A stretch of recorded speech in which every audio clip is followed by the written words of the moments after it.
Assalamualaikum warahmatullahi wabarakatuh. Selamat siang Mas, bagaimana kabarnya? Ya. Sebelumnya tadi habis ngapain? Sosialisasi. Sosialisasi kayak itu kegiatan apa? Kegiatan kayak dari satu kampus itu nanti kayak regional semua masyarakat.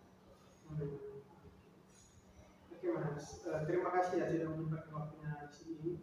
Nah, sebelum kita mulai, kita berdoa dulu ya biar kita lebih tenang, rileks dan ini ya. Berdoa dimulai. Selesai.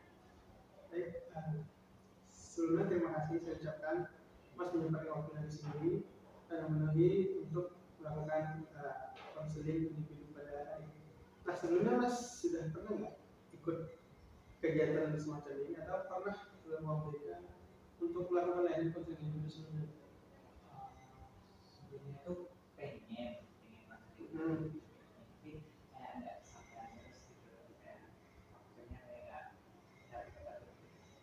pernah main konseling individu itu tapi masih ini ya belum cocok waktunya dengan gimana kesehatan lagi? sehat Lagi ya, alhamdulillah. Rutinitas masih berjalan dengan aman. Oke, Mas. Sebelumnya sudah tahu konseling individu itu apa sih? Belum tahu. Nah, konseling individu itu berdasarkan layanan dalam dunia konseling. Nah, sebagaimana kita ketahui, guru BK itu adalah fasilitator untuk memenuhi atau menampung semua permasalahan siswa. Biasanya kalian ketika punya masalah, itu BK itu terbuka untuk mencurahkan masalahnya ataupun ada suatu yang dipandang oleh.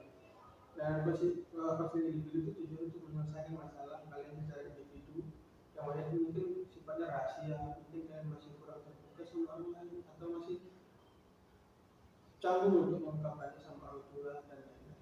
BK itu tersebut. Nah, seperti saya bilang tadi, konseling individu ini untuk menyelesaikan masalah. Jadi ini kita bahas ini masalah. Nah, dalam pelaksanaannya ada 3 asas ini. Yang pertama itu pastinya kerahasiaan. Artinya semua yang kamu sampaikan di sini adalah rahasia. Jadi saya nggak akan cerita kamu sama sini. Nah, saya izin mengambil video dan videonya ini kamu tidak akan saya masukin ke kamera dan nanti namamu tidak akan disebut secara gamblang. Jadi untuk menjaga kerahasiaan dan keterbukaan. Nah, asas yang kedua itu keterbukaan. Artinya, nah karena ini rahasia, kamu boleh nih secara terbuka menyampaikan apapun. Nah, di sini secara terang-terangan, gamblang, tidak ada yang ditakutkan, terbuka dan saya siap mengaku apa yang kamu ingin sampaikan. Oke. Yang ketiga ya sukarela. Nah, jadi saya ya layanan konseling itu tidak ada yang namanya dipaksain. Kamu dipaksa datang sini, kamu harus datang. Jadi sebelumnya saya tanya, Mas secara sukarela dan tidak keberatan untuk melaksanakan layanan konseling ini kan? Nah, terima kasih. Oke, baik, tadi kita sudah menjelaskan bagaimana konseling individu, asasnya. Nah, sebelum masuk ke tahap inti, ada yang mau disampaikan atau ditanyakan terkait dari konseling individu ini? Masih belum. Oke, terima kasih Mas. Oke. Nah, pada layanan konseling individu ini, coba Mas ceritakan apa sih masalah yang sekarang ini sedang dialami atau kesulitan apa yang sedang dirasakan yang membuat Mas terganggu ataupun masih mengganjal dalam melakukan keseharian gagal belajar di sekolah ataupun di. Nah, silakan Mas.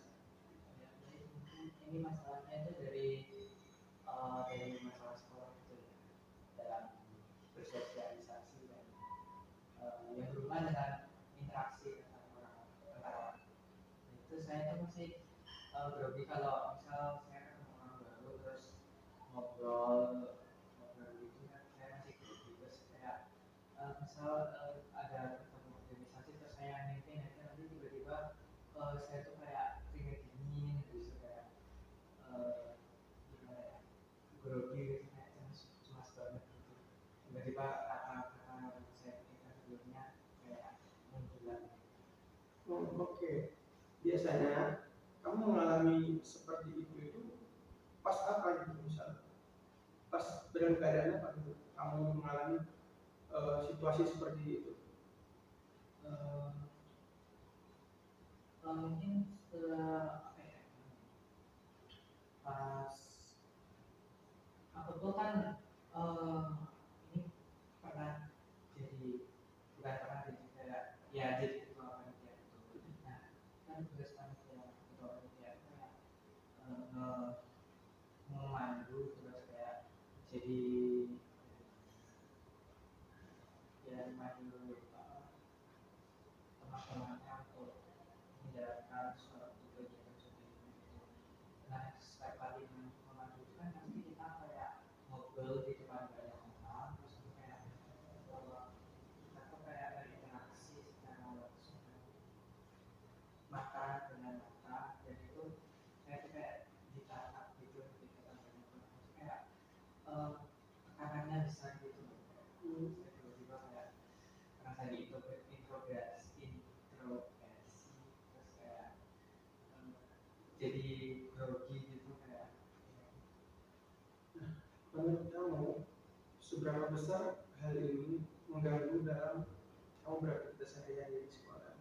Ya, sangat mengganggu karena memang kalau kita di sekolah itu kan kita berinteraksi, ya. Terus kita kayak selalu dalam presentasi itu kan kita juga tatap menatap dengan guru, dengan teman-teman, itu kayak mengganggu banget. Bagaimana tanggapan orang-orang sekitarmu dengan kamu seperti itu? Apakah mereka sadar atau kamu pernah cerita atau bagaimana? Saya pernah cerita sama kalau tanggapan orang lain itu mungkin selama ini belum ada sih, belum ada. Artinya kamu belum ada cerita ataupun mereka belum terlalu sadar dengan sikapmu yang kayak gitu. Nah biasanya kamu rutinitas harian apa saja? Maksudnya Rutinitas harian di rumah atau di sekolah. Selain sekolah itu kegiatan di rumah. mungkin nanti kalau habis sekolah nanti ya bersih-bersih, terus nanti kayak bantu orang tua, karena kan kalau sekolah itu pasti sore, jadi nanti kita kayak nanti minum teh bersama di meja makan, kayak makan ya makan bareng juga sampai nanti ada maghrib, terus di sholat. Setelah habis sholat itu biasanya aku ngaji, kalau nggak ngaji nanti aku kalau misalnya ada juga ngerjain, habis itu nanti isya, sholat, habis sholat itu nanti mungkin aku isi dengan salah aku tugasnya masih banyak itu yang aku ngerjain. Kalau nggak ngerjain tugas ya nanti keluar aku main HP sama temanku, sama saudaraku, main game gitu. Terus itu tidur.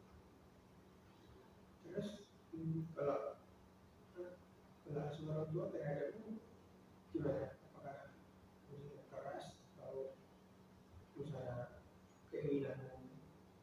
Silakan yang menurut apa atau bagaimana menurutmu kalau peran orang tua dalam kepercayaan diri? Kalau biasanya itu aku kayak aku ngomong sama orang lain gitu.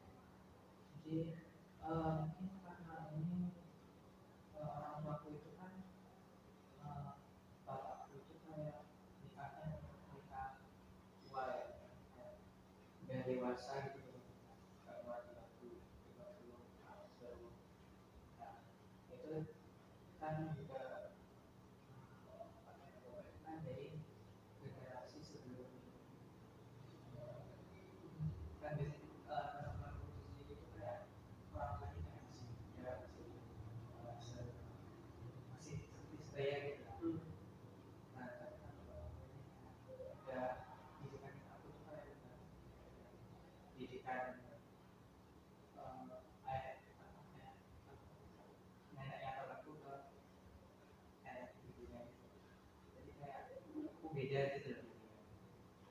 beda maksudnya dalam artian gimana, bisa lebih dideskripsi ya? Aku atau kalau aku ada standarnya soalnya serius kayak aku tanya gitu kayak saat itu aja nggak tahu terus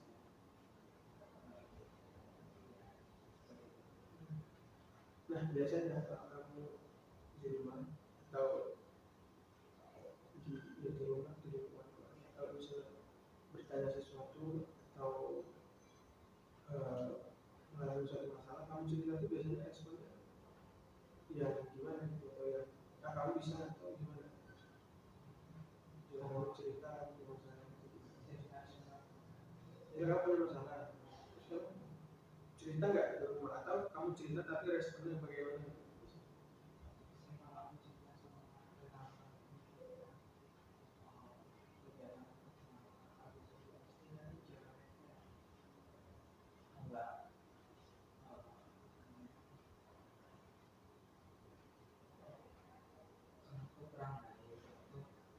harus lebih baik terus kayak seperti kadang lebih di pihaknya daripada di pihak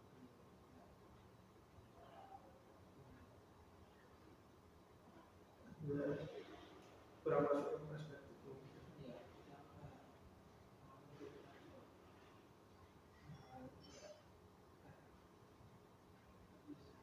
Mungkin ya apa yang kamu alami di rumah jadi salah satu faktor kamu itu sulit terbuka atau sulit untuk masuk ke lingkungan yang baru. Menurutmu? Nah,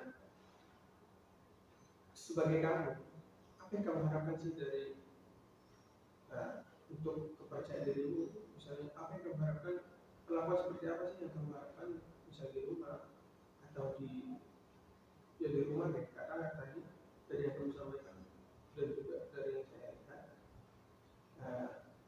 dinamika di rumah ini sangat berpengaruh terhadap kenapa kamu bisa kayak tertutup misalnya, ataupun masuk ilmu baru kayak sulit merasa percaya diri gitu misalnya.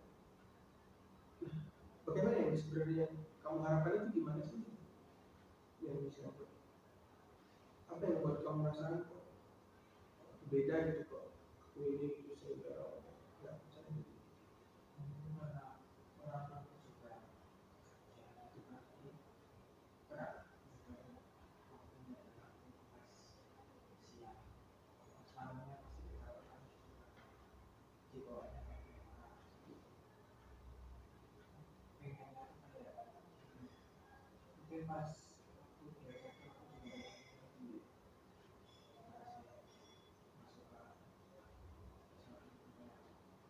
masuk ke Artinya kamu mengharapkan jawaban yang memang betul peduli dan pengen penasaran dengan apa sih yang terjadi di rumah kamu gitu. Nah, karena hal seperti itu yang kamu alami di rumah, biasanya kamu sama siapa sih yang kamu percaya sering itu cerita kalau misalnya sama siapa nih, atau teman atau saudara atau kakakmu atau adikmu, sama siapa kamu biasanya nyaman bercerita terbuka gitu.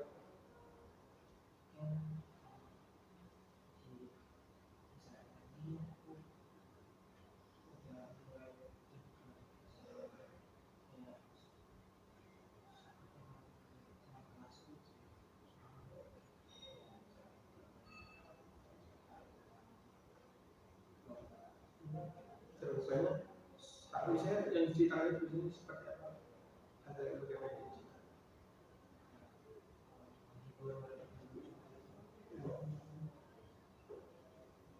Nah, menurut kamu sekarang kamu di sekolah, pertemanan di kelas dan juga dengan teman-teman yang kamu miliki sekarang ini, menurutmu makin menurunkan kepercayaan dirimu, kepedeanmu, atau malah menambah ke arah positif?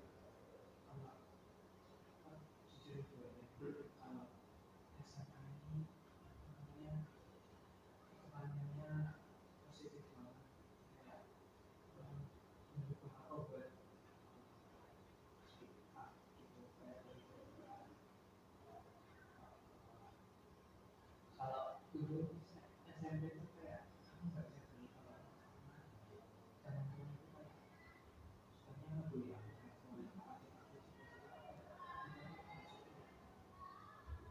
soalnya aku kayak yang membuat saya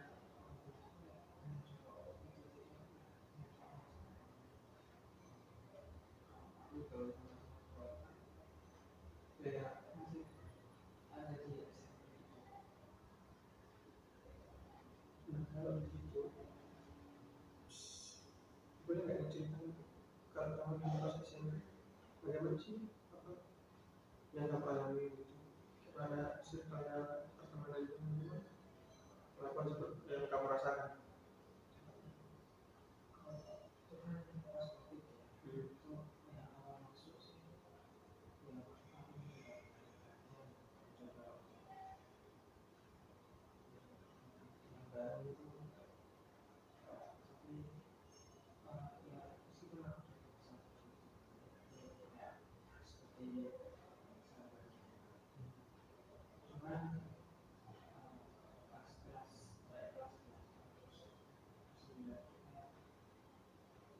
kayak menjauhin aku sama kayak sama beberapa lain jadi kayak aku mau cerita mau ngobrol itu susah sama kalau dengan cewek itu berlaku sahabatnya itu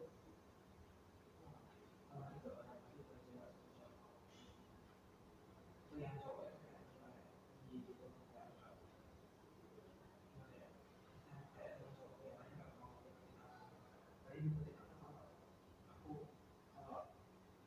kalau ada di Indonesia kayak sama teman-teman mereka karena SMP itu tuh nggak kayak SMP yang bagus kayak orang-orangnya pilihannya itu nggak tahu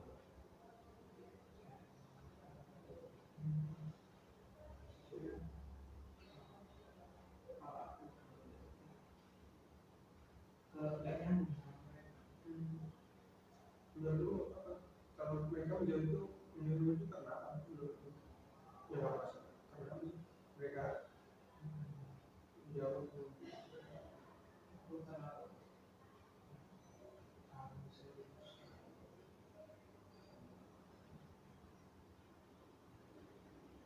terlalu mengikuti aturan di sana di SMP itu enggak orangnya kan dari kayak kan dari desa-desa yang jadi kita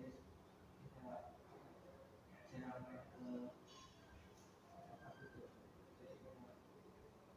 jadi kayak aku tuh beda artinya kamu kayak punya sudut pandang tersendiri yang beda dari mereka jadi sendiri. aku kayak ya jarang taati aturan aku